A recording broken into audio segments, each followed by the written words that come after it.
Fala, galerinha da segurança do trabalho. Gente, vou gravar aqui para vocês a aula de número 2 da disciplina de normas de saúde, segurança e medicina do trabalho. Entender, ler o material dessa aula, assistir o vídeo é importante. Entender essa aula 2 vai ajudar muito você entender a aula 2 da disciplina de segurança na construção civil, tá? Então, importantíssimo, primordial. Meu telefone, meu e-mail, fiquem à vontade. Primeiro conceito importante, empregador. Quem é empregador? Empresa individual ou coletiva que, assumindo o risco de atividade econômica, então vamos lá, individual, é empresa de uma pessoa. Coletiva, tem 2, 5, tem 10. Assumindo o risco de atividade econômica, quer dizer que essa empresa assumiu um CNAE, se chama Classificação Nacional de Atividade Econômica. Quem tem um CNPJ tem um CNAE, gente, independente do tipo de empresa, tá? Do tipo de serviço. Aí, vírgula, admite. Estou admitindo o Thiago. Então, estou sendo contratado. Por isso que tem um termo lá, exames de admissão. Assalaria, se eu admitir o Thiago, eu tenho que pagar salário. E dirige prestação pessoal de serviços. Ou seja, eu admiti o Thiago, assalariei o Thiago, agora ele vai me dirigir prestação pessoal de serviços. Equiparam-se também a empregador, profissionais liberais, vamos colocar aqui profissionais que não são considerados, exemplo, como empregados. Eu sou um trabalhador avulso, ok, é um profissional liberal, sou um pedreiro, sou um pintor, sou um jardineiro, então um profissional liberal. Vírgula, as instituições de beneficência, as associações recreativas ou outras instituições sem fins lucrativos. Presta atenção, tendo fins lucrativos ou não, vai ser equiparado a empregador, tá, gente? É importante. Aqui não está citando, obviamente, com fins lucrativos, porque é uma questão de lógica, é uma obviedade a gente entender que aquilo ali é considerado como empregador se contratar pessoas. Aí, ó, vírgula, aí tudo depende dessa frase final, que admitem trabalhadores como empregados. Então, profissional liberal, admitiu o trabalhador empregado. Como de beneficência, admitiu o trabalhador empregado. Eu tenho uma associação, eu admiti trabalhador, vai ser considerado como empregador. Quem é o empregado? Pessoa física. Pessoa que tem CPF, gente. Cadastro de pessoa física. Presta serviço de natureza não eventual. Ou seja, não é habitual. Quando fala aqui não eventual, significa que é um hábito. Ou ninguém trabalha, exemplo, uma vez na semana e trabalha um dia na semana e folga 6 dias, né? Por isso o termo eventual. Quer dizer, o termo não eventual. Sobre dependência deste mediante a salário. Então, eu dependo deste trabalho e mediante a salário. Aqui nós temos o conceito de organização. Empresa e organização, às vezes é a mesma coisa, mas às vezes também vão ter nortes diferentes. Organização é pessoa ou grupo de pessoas com suas próprias funções, com responsabilidades, autoridades e relações para alcançar seus objetivos. Inclui empregador, mas não é limitado somente ao empregador. A gente precisa ter uma atenção muito especial. Exemplo de uma organização que não é empregador. Vamos pegar Câmara dos Deputados. Ali você não tem trabalhador, exemplo, regido pela CLT, com carteira de trabalho assinada. É uma organização, mas não é, neste caso, considerado como empregador. A Câmara seria um exemplo, foi o que eu consegui improvisar agora. Agora, contratou pessoas, vai ser considerado como empregador. Tem um supermercado, um hipermercado, um atacado, uma empresa de mineração, uma empresa de beneficiamento de semente. Estou citando os exemplos que a gente tem aqui. A escola contratou pessoas, é considerado como empregador. Tem um grupo de pessoas empregador e ao mesmo tempo também é uma organização.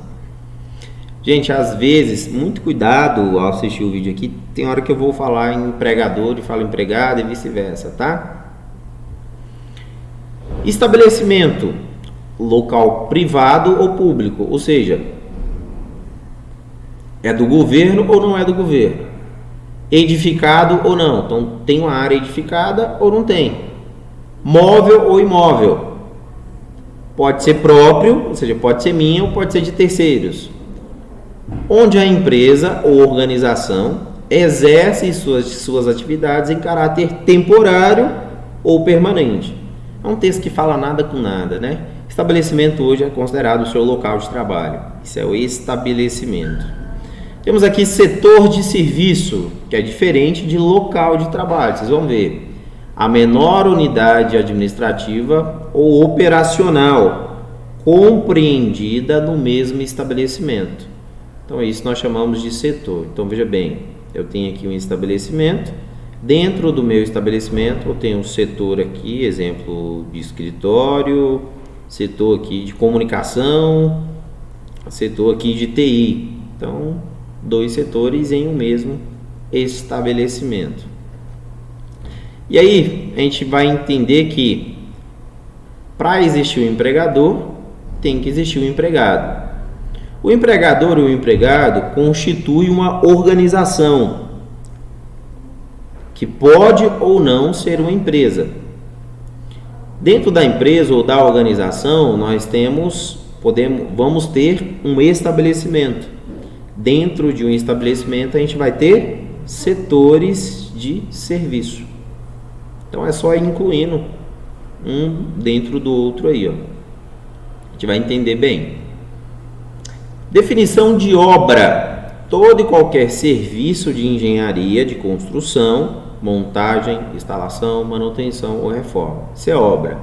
Palavra-chave para me diferenciar obra de locais que existe atividade, mas não é obra. Obra é temporário. Obra é tudo aquilo que é temporário. Canteiro de obra. Importantíssimo isso aqui, gente. Área de trabalho fixa, porém temporária.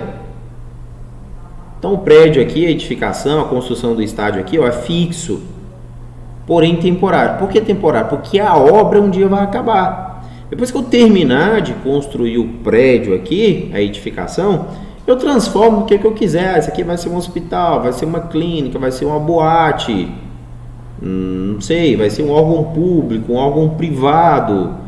Pô, pode ser minha casa, sua casa, não importa. Então, depois que eu termino a obra, aquilo ali se torna um estabelecimento, na qual pode ter uma empresa e também uma organização. Então, ó, a área de trabalho fixa ou temporária, onde tem atividades de construção, demolição ou reforma. Agora, qual que é a diferença do canteiro de obra para a frente de trabalho? É a área de trabalho que é móvel e temporária. Vamos pegar esse exemplo aqui, ó. Estou pavimentando uma rodovia. Hoje, as instalações, a área de vivência está aqui no quilômetro 50. De repente, daqui 3 dias eu vou estar no quilômetro 100. Então, querendo ou não, o meu local muda. Então, ó, dentro de um canteiro de obra, eu posso ter frentes de trabalho. Aqui é fixo, aqui o termo é móvel, mas ambos são situações temporárias. Porque se a obra terminar, o canteiro de obra termina. Se a obra terminar, a frente de trabalho também termina. E aí, dentro da frente de trabalho, a gente tem um local de trabalho, que é o local onde são executados os trabalhos. Percebe que é diferente de setor de serviço? Setor de serviço é o local de trabalho que não tem obra. O local de trabalho é o setor de trabalho que tem obra. Então, ó, dentro da obra vai existir o canteiro de obra. Dentro do canteiro de obra vai existir a frente de trabalho. Dentro da frente de trabalho vai existir o local de trabalho. Definição de responsável técnico pela capacitação. Quem é o responsável técnico? Profissional legalmente habilitado, então profissional nível engenharia, ou trabalhador qualificado, profissional nível técnico. Veja bem, conforme dispõe norma específica, né? Conforme a norma específica tratada. Exemplo, NR10 tem um tratamento, NR20, NR12, tá bom? Vamos lá. O profissional nível engenharia, ele tem a ART. Nós, profissionais da segurança, nós temos o quê? O carimbo, nós temos o registro no MTE, Ministério do Trabalho. Hoje, Ministério da Economia, tá? Então, são duas formas diferentes. Para nós, é só carimbo. Para o engenheiro tem a ART, anotação de responsabilidade técnica. Trabalhador, tá vendo que é diferente de empregado? Pessoa física, tem CPF.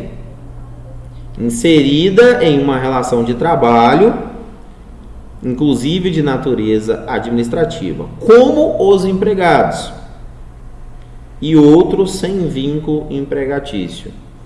Se eu tenho um trabalhador, esse trabalhador, exemplo, igual eu falei, é um pintor, você paga ele determinado valor, ele vai lá pintar a sua casa, ele é um trabalhador, ele não contratou ninguém, então ele não é empregador.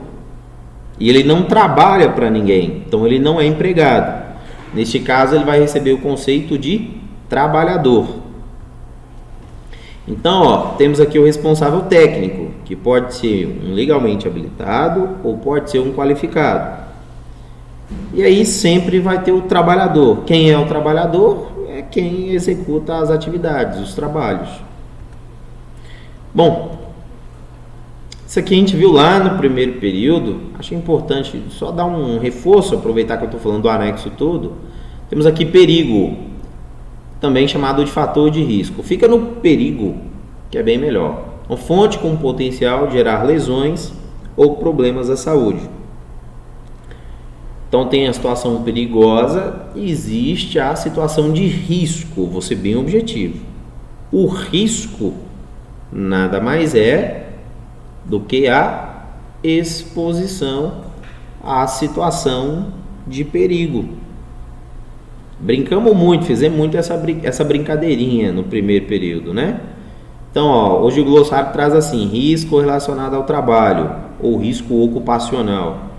Combinação da probabilidade aqui do leão atacar o indivíduo, ó, da ocorrência de eventos ou exposições perigosas a agentes nocivos relacionados ao trabalho. Pode gerar lesão, acidente e doença do trabalho. Prevenção, chamamos de medidas de controle, medidas preventivas, ações mitigadoras. Falei demais isso aqui também, né? Então aqui eu tenho o risco, aqui eu tenho o perigo. O leão é um animal selvagem, é um animal perigoso. Quando eu tenho exposição, eu tenho o risco. O que é a prevenção? É um conjunto de disposições ou medidas que eu vou tomar durante as fases da atividade em uma organização, visando eliminar, reduzir ou controlar o risco. Aí lembra que tem um princípio, fonte do risco, trajeto e aqui o indivíduo. Vou tratar aqui a fonte, vou adotar uma medida de controle de caráter coletivo, visando eliminar o risco. Se não conseguir reduzir, não conseguir eliminar, vou reduzir. Não conseguir reduzir, vou controlar, né? Enfim, gente, é isso. Qualquer dúvida, qualquer pergunta, fiquem confortáveis, me chame aqui, estou à disposição de vocês, tá? Abraço, tudo de bom.